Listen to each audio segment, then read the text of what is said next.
This is part two of the lecture on the historical overview of legal issues in special education. I'm Dr. George Giuliani from Hofstra University, and we left off talking about the Brown versus Board of Education case of 1954.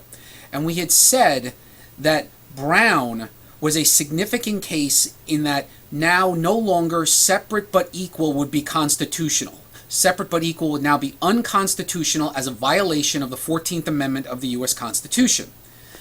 Now, what Brown did was Brown set the precedent for future discrimination cases in education. People with disabilities were recognized as another group whose rights had been violated because of arbitrary discrimination. And for children, the discrimination occurred because they were denied access to schools because of their disabilities. So what started to happen is parents started to look at the case in Brown, and they used Brown as their legal precedent. These parents of students with disabilities said that their children's segregation and exclusion from school violated their opportunity for an equal education under the 14th Amendment of the U.S. Constitution. Because what the parents were saying was that if in Brown you could not segregate by race, which was an unalterable characteristic, then schools should not be able to segregate or otherwise discriminate by ability and disability. And so what ended up happening here is that parents said, if you can't segregate by race, then you shouldn't be able to segregate by disability. Because if race is an unalterable characteristic, then disability is also unalterable, and therefore my child is being denied access to school because of a disability. So Brown really set the precedent for what was going to occur later on. Now, the great thing about Brown was that it was a U.S. Supreme Court case, and as you may know, the Supreme Court is the law of the land. However, Brown was a race case, and since it was only about race, we didn't have a specific special education law or a law specifically for children with disabilities as we moved into the 1960s. Now, during the 1960s, there was a real pervasive national concern with the rights of individuals, especially the rights of people who had been previously discriminated by the government. You might know that the 60s were considered the civil rights era. And in fact, the rights of people with disabilities became a significant part of the larger social issue at that time. So the 60s were a time where people were fighting for the rights of others who had been discriminated against for years, especially by the government.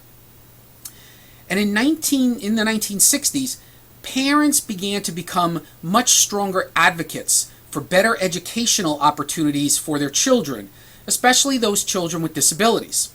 Parents started to speak out more that segregated schools and these segregated classes were not the most appropriate educational setting for many students with disabilities. And so consequently, many parents began to take legal action against their respective school district when they felt their children's rights were being violated. Now, this was really new to the country. We had never really heard about parents suing school districts or parents going after school districts. And so parents started to say, my child is being denied the right to an education or the right to the public school education because of a disability. And there's no law to protect these children, and so we're going to challenge this. And while all of this was going on in the early 1960s, we had the election and the inauguration of a new president, President John F. Kennedy. And President Kennedy also raised the public awareness of individuals with mental and physical disabilities.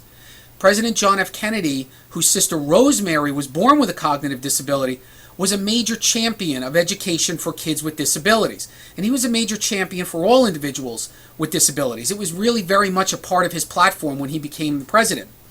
And in 1961, he initiated a presidential panel on mental retardation, and President Kennedy expressed his concerns about the issues.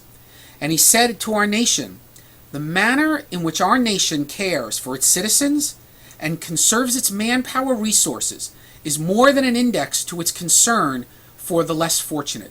It is a key to its future. Both wisdom and humanity dictate a deep interest in the physically handicapped, the mentally ill, and the mentally retarded.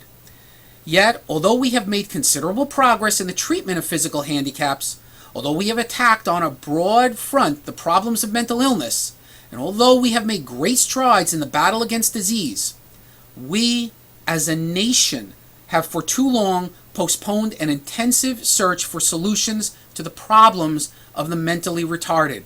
That failure should be corrected. So we had this president who was very much going to be an advocate for those with disabilities, and in particular, because it was personal to him, those with mental retardation. However, what we also know what happened was that in the early 1960s, John F. Kennedy was assassinated, and the president that took over, Lyndon Johnson, this was not a significant part of his presidential platform. But after JFK's assassination, his sister, Eunice Kennedy Shriver, continued to be a dynamic, unwavering advocate for people with intellectual disabilities throughout her life. And in 1968, she founded the Special Olympics, an organization dedicated to celebrating and accepting people with intellectual disabilities as athletes. And today there are more than 2.5 million children and adults in 180 countries that participate in the Special Olympics.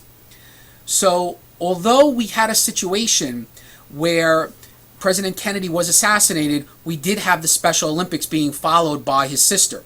But the bottom line of the 60s was that we had a lot of parents fighting for the rights of their children, but we still had no law.